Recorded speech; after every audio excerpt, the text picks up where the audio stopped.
그러니까 워낙 홍 대표가 하고 싶은 말을 자유롭게 하는 네. 타입이니까 그것이 이제 일선에서 뛰는 후보들에게 거슬리는 거죠. 부담스러운. 네, 그런데 대표가 안 간다고 지역에 인물이 부각되냐 하면 또 이번 선거는 또 그렇지도 않습니다. 워낙 관심이 없기 때문에요. 그러니까 본인이 어쨌든 이제 머쓱하니까 안 가는 걸로 결정했겠죠. 본인 자신이 가서 환영 못 받는데 가고 싶겠어요.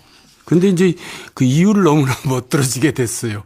문재인 대통령 대 홍준표로 구도로 굳혀지는 게 도움이 안 돼서 안 가기로 했다. 근데 너무 이유가 거창해가지고 막 이건 어떻게 받아들여야 될지. 자, 이 틈을 타서 김무성 의원이 오랜만에 좀 전면에 등판하는 것 같아요.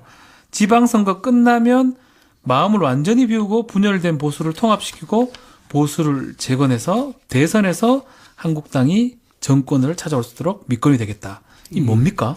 그럼 뭐 다 속이 보이네요. 대선입니까? 대권? 아니 이제 대권도 아니고 지방선거 끝나서 전당대회가 열리면 당권 말하는 당권 도전하겠다는 얘기인데 이제 옥새 들고 나르샤 했던 분이 뭐 다시 또 이제 등장하겠다는 건데 여권으로서는 홍준표 대표가 사라지면 어떨까 걱정이 많았는데 이분이 나타나면 또 안심하겠죠. 더 좋은 분이 나타났다. 이제 이렇게 생각할 것 같아요, 여권에서는. 말씀하세요. 최민우 의원님이 빵 터졌습니다, 지금. 맞습니까? 아니, 옥새 들고 나르샤 때문에. 네. 예, 사실 그 옥새 들고 나르샤 때문에 송파에서 당시 그렇죠. 민주당 후보인 최명길 후보가 당선됐었던 것이거든요. 그런데 그렇죠. 하필이면 그곳에서 다시 재선거를 재보선하잖아요. 네. 예, 하고 있기 때문에 그 옥새 들고 나르샤가 아주 인상적입니다. 근데 여기 보면 지방선거가 끝나면 마음을 완전히 비우겠다 이렇게 말씀하셨어요. 완전히 비운다. 예. 예. 이건 마음을 완전히 비우겠다. 그러니까 일단 저로서는 대권은 아니다라고 자락을 까시는 것 같죠. 예. 당권이다. 당권 도전하겠다. 네. 만약 지방선거 결과가 우리가 지금 얘기하는 것처럼 우리 여당 쪽에서 막 이긴다 그러면 제1야당 같은 경우는 좀 지도부 사퇴가 뭐 당연히 되겠죠. 그건 이미 뭐. 예. 그건 그렇게, 그리고 또 이제 그래도, 지금 대표가 다시 또 나온다, 이런 얘기가 있었는데. 그 얘기가 있었어요. 예. 이제 그것도 사실 이제 불가능해질 것 같고요. 네. 근데 지금 자유한국당에서 기존에 있던 인물들 있잖아요. 우리가 들으면 많이 알 수 있는 인물들이 나와서 대표가 된들 자유한국당은 그 나물에 그 밥이 되는 겁니다. 그러니까 전혀 뭐 지금 지지율에 도움이 안 되는 거죠. 예컨대 뭐 김무성 의원이나 뭐 나경원 의원이라는 거죠. 그래서 지금 자유한국당은 어떻게 될 거냐면 이제 영남 지역 말고는 총선에서 이제 가능성이 다 없어진다고 다들 이제 체감하거든요. 네. 선거가 끝나면 그러면 내가 이 당에 남아서 앞으로 내가 미래가 없구나 이렇게 되는 거예요. 그래서 이제 다 각자 도생할 생각들을 하죠. 그래서 제가 예측컨대 다음 총선까지는 어쨌든 자유한국당이라는 이름, 바른미래당이라는 이름은 없습니다. 그 사이에 이제 해체가 되고 좌우로 정렬이 이루어지고 뭐 이렇게 이합집산이 이루어지고 그렇게 되죠. 정기 개편이 예. 필수적이다. 뭐 그 말씀이네요. 다음 총선까지 자유한국당 이름이 있을 수는 없어요.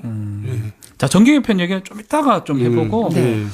자, 손학규 바른미래당 선대위원장은 또 이런 얘기를 했습니다. 맹목적 보수, 수구적 보수, 막말 보수는 더불어민주당을 돕는 역할밖에 못한다. 또 이건 어떻게 또 봐야 될까요? 그 말씀을 듣고 홍준표 대표께서 그 지역 유세를 안 나가시는 건 아닐 텐데 예, 아주 일각에서 네. 그런 얘기가 있었죠. 네. 하태경 의원인가요? 그렇죠. 예, 민주당 선대본부장 같다고 홍준표 대표한테 그거하고 뭐 인식이 같은 것이죠. 예, 근데 그 말씀을 이제 손학규식 화법으로 한 겁니다. 네. 이 재보선 관련해서 송파울은 어떻게 될까요? 송파울 얘기도 좀 상당히 많은데 자유한국당하고 단일화 문제. 거기도 마찬가지예요. 네. 단일화가 된들 당락에 영향을 못 주거든요. 근데 송파울 같은 경우는 그래도 좀 보수색이 좀 있는 곳 아닌가요? 아니, 그러니까 텃밭 중에 하나였는데 네. 지금 강남구청장도 굉장히 민주당이 앞서고 있거든요. 네. 그러니까 텃밭 중에 텃밭인 강남도 그러고 있는데 그러니까 지금 선거는 정말 너무나 기울어져 있어요. 이런 얘기 처음 들어봐요. 민주당이 기울어졌다. 예전에 강남에서도 그렇다는 거는 새누리당이 기울어졌다 이런 얘기는 많이 했었는데 근데 강남 상구, 네. 서초, 송파, 강남은 전통적인 곳인데 송파의 경우는요. 네. 이런 문제가 있을 것 같아요. 그러니까 송파에 후보를 못 냈잖아요. 새누리당이. 그렇죠. 그 당시에 후보를 못 내게 되면 이제 조직 기반이 무너지는 거거든요. 네. 그리고 선거, 특히 국회의원 선거도 막판에 가면 조직이 가동돼서 밑바닥에서 열심히 작업을 하는 건데 일단 조직이 깨졌을 것 같고요. 그리고 이제 배현진 아나운서가 정치인이 아니잖아요. 그렇죠. 그러니까 조직을 추스를 시간도 없었고 추스릴 힘도 지금은 없을 것 같아요. 그러니까 그런 모든 부분에서 열세인 상태에서 선거를 치르는데 그럼에도 불구하고 아마도 송파에서 자유한국당과 바른미래당이 많은 표를 얻지 않을까. 지지만 많은 표를 얻을 것이다. 이렇게 질 봅니다. 거지만 많은 표를 얻고 낙선할 거다. 이렇게 네, 예상하신다는 그렇게 거죠. 예상이 됩니다. 그러니까 둘이 합치면 좀 가능성 있지 않나? 합쳐도 시너지가 안 나니까요. 그러니까 이제 격전지란 얘기네요. 네. 예. 자, 민주당 돌풍 얘기를 지금 하고 있는데 또 이런 얘기 해요. 야당에서 이 돌풍이 오래 가지는 않을 거다. 저는 민주당 돌풍이란 말에는 동의를 못해요. 예. 그러니까 자유한국당, 바른미래당이 너무나 인기가 없다는 얘기지 민주당이 인기가 너무나 많아서 돌풍을 일으킨다는 얘기는 안 어울리는 것 같아요. 제 생각은. 표 줄 데가 거의밖에 없다는 얘기죠. 그러니까 하나가 있는 것 같아요. 네. 아, 표 줄 때 하나 있다고? 네. 펴줄 때가 하나다. 왜냐. 그동안에 그 민주당이 과거에 네. 국민들로부터 외면받은 적이 있습니다. 그 이유가 뭐냐면 당내에서 싸워요. 당내 분열이 심하면 당의 지지율이 엄청나게 떨어졌거든요. 네. 근데 지금은 사실 민주당이 잘하기보단 문재인 대통령이 잘하시는 거고 다만 당은 예전 같으면 민주당에서 막 사분오열되고 뭐 네. 한 가지 문제가 터지면 여러 목소리가 나왔는데 요새는 단일 대오를 형성하고 있는 것 같아요. 그 점이 여당답다는 점수를 따고 있는 것 같습니다. 그러니까 결국은 최민희 의원님도 이게 돌풍이긴 한데 어부질이 돌풍이다 이 말씀인가요? 근데 그 어부지리가 민주당원인 문재인 대통령이 잘해서 그런 거니까. 자, 네. 문재인 대통령 얘기 나왔으니까 이 말씀 해야 될 것 같습니다. 자, 투표율 제고 차원에서 사전투표 8일 날 바로 한다거든요, 문재인 대통령이.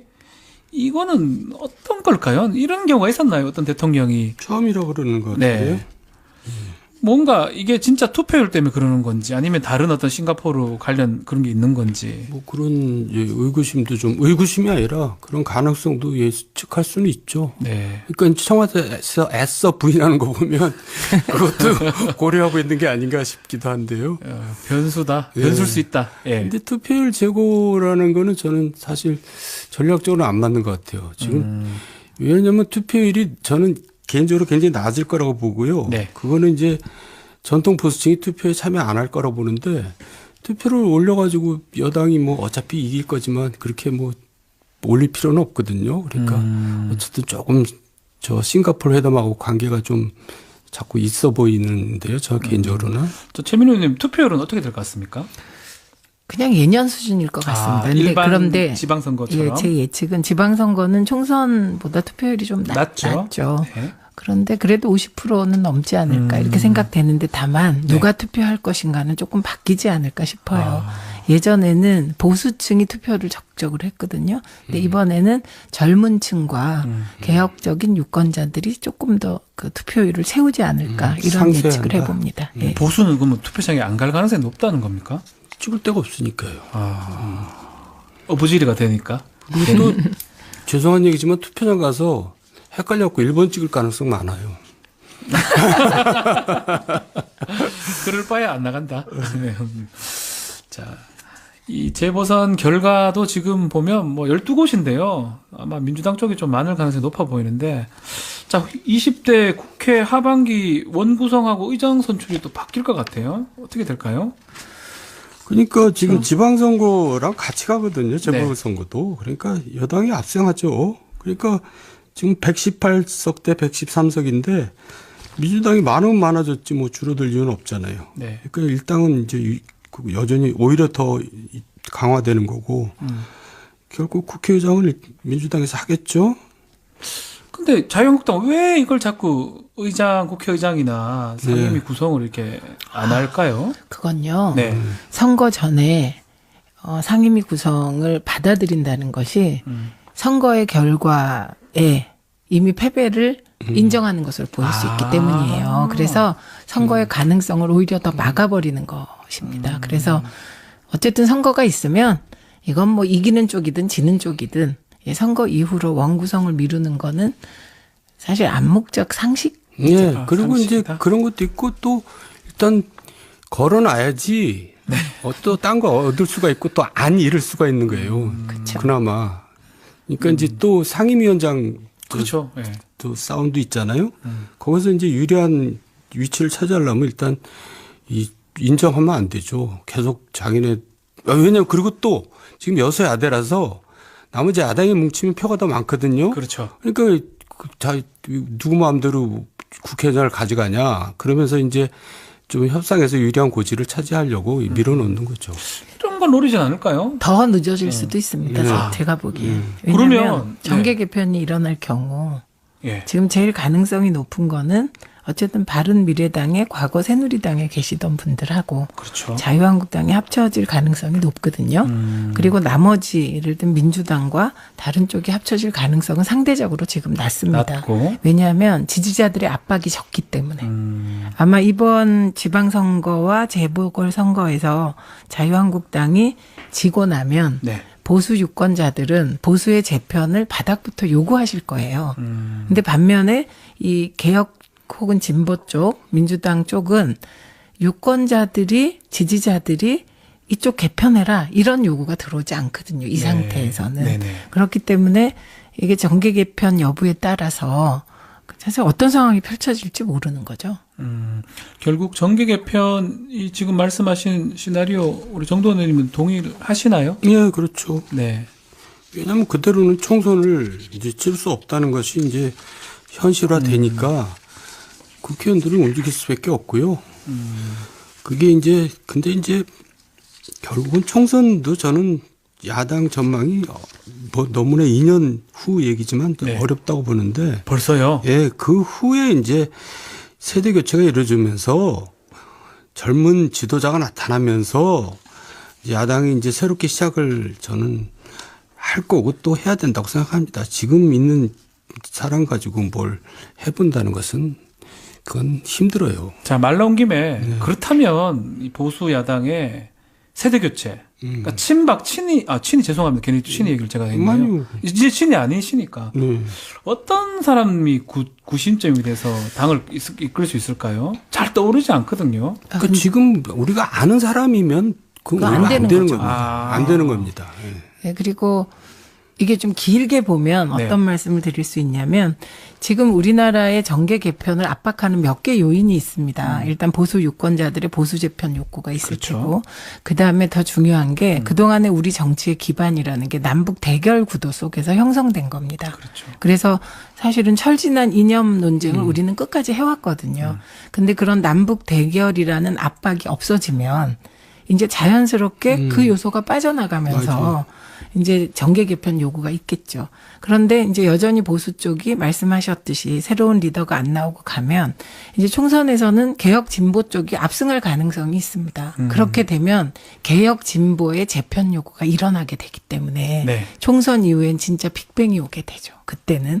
근데 이제 좀 아까 말씀하신 부분에 저도 동의하는 게 사실 2007년에 민주당은요, 엄청나게 대패했고 국민들의 버림을 받았잖아요. 네. 굉장히 힘든 시기를 보냈는데, 그때 이제 노무현 대통령께서 돌아가셨고, 그렇죠. 그리고 무상급식으로 대표되는 복지민주주의로 돌파를 한 거거든요. 그러니까 이념적 지향을 잡는 게 중요하지 않을까요? 그래서 막 이긴다 그러면 제1야당 같은 경우는 좀 지도부 사퇴가 뭐 당연히 되겠죠.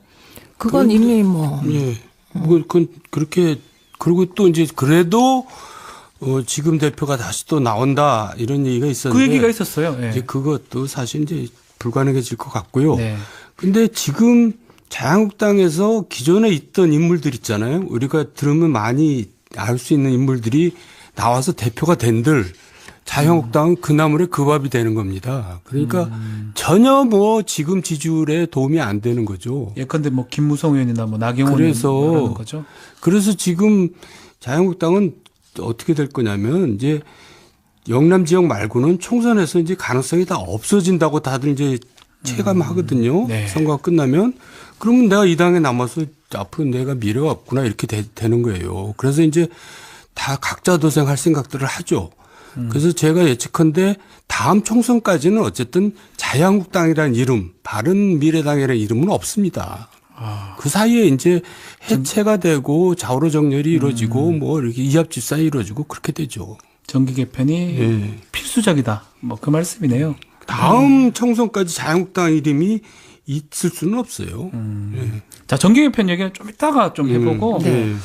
자, 손학규 바른미래당 선대위원장은 또 이런 얘기를 했습니다. 맹목적 보수, 수구적 보수, 막말 보수는 더불어민주당을 돕는 역할밖에 못한다. 또 이건 어떻게 또 봐야 될까요?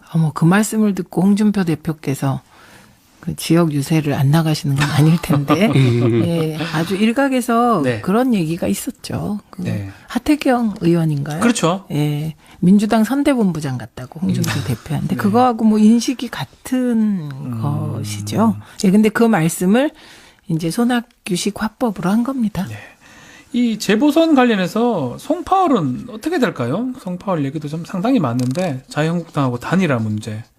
거기도 마찬가지예요. 네. 단일화가 된들 당락에 영향을 못 주거든요. 근데 송파울 같은 경우는 문재인 대통령이 잘하시는 거고, 다만 당은 예전 같으면 민주당에서 막 사분 오열되고 뭐 네. 한 가지 문제가 터지면 여러 목소리가 나왔는데 요새는 단일 대오를 형성하고 있는 것 같아요. 그 점이 여당답다는 점수를 따고 있는 것 같습니다. 그러니까 결국은 최민희 의원님도 이게 돌풍이긴 한데 어부질이 돌풍이다 이 말씀인가요? 근데 그 어부지리가 민주당원인 문재인 대통령이 잘해서 그런 거니까. 자, 네. 문재인 대통령 얘기 나왔으니까 이 말씀 해야 될 것 같습니다. 자, 투표율 제고 차원에서 사전투표 8일 날 바로 한다거든요, 문재인 대통령이. 이거는 어떤 걸까요? 이런 경우가 있었나요? 어떤 대통령이. 처음이라고 그러는 것 네. 같아요. 뭔가 이게 진짜 투표율 때문에 그러는 건지 아니면 다른 어떤 싱가포르 관련 그런 게 있는 건지. 뭐 그런 의구심도 좀 의구심이 아니라 그런 가능성도 예측할 수는 있죠. 네. 그러니까 청와대에서 애써 부인하는 거 보면 그것도 고려하고 있는 게 아닌가 싶기도 한데요. 변수다. 예. 변수일 수 있다. 예. 근데 투표율 제고라는 거는 저는 사실 전략적으로 안 맞는 것 같아요. 지금 왜냐하면 투표율이 저는 개인적으로 굉장히 낮을 거라고 보고요. 네. 그거는 이제 전통 보수층이 투표에 참여 안 할 거라고 보는데 투표를 올려가지고 여당이 뭐 어차피 이길 거지만 그렇게 뭐 올릴 필요는 없거든요. 그러니까 어쨌든 조금 저 싱가포르 회담하고 관계가 좀 자꾸 있어 보이는데요. 저 개인적으로는. 저 최민호 의원님 투표율은 어떻게 될 것 같습니까? 그냥 예년 수준일 것 같습니다. 근데 일반 그런데 지방선거처럼. 예, 제 예측은 지방선거는 총선보다 투표율이 좀 낮죠. 낮죠. 네. 그런데 그래도 50%는 넘지 않을까 이렇게 생각되는데 다만 누가 투표할 것인가는 조금 바뀌지 않을까 싶어요. 예전에는 보수층이 투표를 적극적으로 했거든요. 근데 이번에는 젊은 층과 개혁적인 유권자들이 조금 더 그 투표율을 세우지 않을까 이런 상쇄한다. 예측을 해봅니다. 예. 보수는 그러면 투표장에 안 갈 가능성이 높다는 겁니까? 찍을 데가 없으니까요. 어부지리가 되니까. 그리고 또 죄송한 얘기지만 투표장 가서 헷갈려갖고 1번 찍을 가능성 많아요. 그러니까 워낙 홍 대표가 하고 싶은 말을 자유롭게 하는 네. 타입이니까 그것이 이제 일선에서 뛰는 후보들에게 거슬리는 거죠. 부담스러운. 네, 그런데 대표가 안 간다고 지역에 인물이 부각되냐 하면 또 이번 선거는 또 그렇지도 않습니다. 워낙 관심이 없기 때문에요. 그러니까 본인이 어쨌든 이제 머쓱하니까 안 가는 걸로 결정했겠죠. 본인 자신이 가서 환영 못 받는데 가고 싶겠어요. 근데 이제 그 이유를 너무나 멋들어지게 됐어요. 문재인 대통령 대 홍준표로 구도로 굳혀지는 게 도움이 안 돼서 안 가기로 했다. 근데 너무 이유가 거창해가지고 막 이건 어떻게 받아들여야 될지. 자, 이 틈을 타서 김무성 의원이 오랜만에 좀 전면에 등판하는 것 같아요. 지방선거 끝나면 마음을 완전히 비우고 분열된 보수를 통합시키고 보수를 재건해서 대선에서 한국당이 정권을 찾아올 수 있도록 밑거름이 되겠다. 이 뭡니까? 뭐 다 속이 보이네요. 이건 대선입니까? 대권? 아니 이제 대권도 아니고 지방선거 끝나서 전당대회가 열리면 당권 말하는 당권 도전하겠다는 얘기인데 이제 옥새 들고 나르샤 했던 분이 뭐 다시 또 이제 등장하겠다는 건데 여권으로서는 홍준표 대표가 사라지면 어떨까 걱정이 많았는데 이분이 나타나면 또 안심하겠죠. 아, 더 좋은 분이 나타났다. 이제 이렇게 생각할 것 같아요, 여권에서는. 말씀하세요. 재민우 의원님이 빵 터졌습니다, 지금. 그거 맞습니까? 아니 옥새 들고 나르샤 때문에 네. 예, 사실 그 옥새 들고 나르샤 때문에 송파에서 당시 민주당 후보인 최명길 후보가 당선됐었던 것이거든요. 그런데 하필이면 그곳에서 다시 재선거를 재보선하잖아요. 네. 예, 하고 있기 때문에 그 옥새 들고 나르샤가 아주 인상적입니다. 근데 여기 보면 지방선거가 끝나면 마음을 완전히 비우겠다 이렇게 말씀하셨어요. 완전히 비운다? 예. 예. 이건 마음을 완전히 비우겠다. 그러니까 일단 저로서는 대권은 아니다라고 자락을 까시는 것 같죠. 예. 당권이다. 당권 도전하겠다. 네. 만약 지방선거 결과가 우리가 지금 얘기하는 것처럼 우리 여당 쪽 그래도 좀 보수색이 좀 있는 곳 아닌가요? 아니, 그러니까 텃밭 중에 하나였는데 네. 지금 강남구청장도 굉장히 민주당이 앞서고 있거든요. 네. 그러니까 텃밭 중에 텃밭인 강남도 그러고 있는데 그러니까 지금 선거는 정말 너무나 기울어져 있어요. 이런 얘기 처음 들어봐요. 민주당이 기울어졌다. 네. 예전에 강남에서도 그렇다는 거는 새누리당이 기울어졌다 이런 얘기는 많이 했었는데 강남 상구, 네. 서초, 송파, 강남은 전통적인 곳인데 송파의 경우는요. 네. 이런 문제가 있을 것 같아요. 그러니까 송파에 후보를 못 냈잖아요. 새누리당이. 그렇죠. 그러니까 그 당시에 후보를 못 내게 되면 이제 조직 기반이 무너지는 거거든요. 네. 그리고 선거, 특히 국회의원 선거도 막판에 가면 조직이 가동돼서 밑바닥에서 열심히 작업을 하는 건데 일단 조직이 깨졌을 것 같고요. 그리고 이제 배현진 아나운서가 정치인이 아니잖아요. 그렇죠. 그러니까 조직을 추스를 시간도 없었고 추스릴 힘도 지금은 없을 것 같아요. 그러니까 그런 모든 부분에서 열세인 상태에서 선거를 치르는데 그럼에도 불구하고 아마도 송파에서 자유한국당과 바른미래당이 많은 표를 얻지 않을까. 지지만 많은 표를 얻을 것이다. 이렇게 질 봅니다. 거지만 많은 표를 얻고 낙선할 거다. 이렇게 네, 예상하신다는 그렇게 거죠. 예상이 됩니다. 그러니까 둘이 합치면 좀 가능성 있지 않나? 합쳐도 시너지가 안 나니까요. 그러니까 이제 격전지란 얘기네요. 네. 예. 자, 민주당 돌풍 얘기를 지금 하고 있는데 또 이런 얘기 해요. 야당에서 이 돌풍이 오래 가지는 않을 거다. 저는 민주당 돌풍이란 말에는 동의를 못해요. 예. 그러니까 자유한국당, 바른미래당이 너무나 인기가 없다는 얘기지 민주당이 인기가 너무나 많아서 돌풍을 일으킨다는 얘기는 안 어울리는 것 같아요. 제 생각은.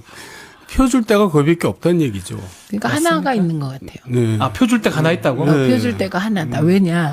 그동안에 그 민주당이 과거에 네. 국민들로부터 외면받은 적이 있습니다. 그 이유가 뭐냐면 당내에서 싸워요. 당내 분열이 심하면 당의 지지율이 엄청나게 떨어졌거든요. 네. 근데 지금은 사실 민주당이 잘하기보단 그럴 바에 안 나간다. 네.